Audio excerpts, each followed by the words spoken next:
माझं नाव जगन्नाथ तुकाराम कारंडे. मी गेले 30 वर्ष महाराष्ट्राचा कट्टर कार्यकर्ता आहे.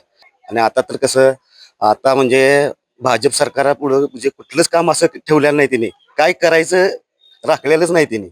त्यामुळं कमळ म्हणजे कमळच, ते चिखलात पण फुलते आणि सगळ्या म्हणजे ह्याच्यात आता फुलायला लागले ते. आणि दुसरी गोष्ट म्हणजे मोदी सरकारनं एवढ्या सुविधा दिल्यात गोरगरीब म्हणजे ह्याच्यासाठी, परत शेतकऱ्यांच्यासाठी काय काय केलेलं नाही, सगळ्या सुविधा दिल्या. याच्या अगोदर काय मिळत होतं? काही मिळत नव्हतं. लाडकी बहीण योजना आणल्या, शेतकऱ्यासाठी तुमच्या पंतप्रधान किसान योजना, परत महाराष्ट्र सरकारचं त्याने 1,000 रुपये, म्हणजे आता शेतकऱ्यांना आम्हाला महिन्याला 1,000 रुपये मिळते, वर्षाचे 12,000 रुपये झाले. म्हणजे सगळ्या सुविधाच दिल्यात ना.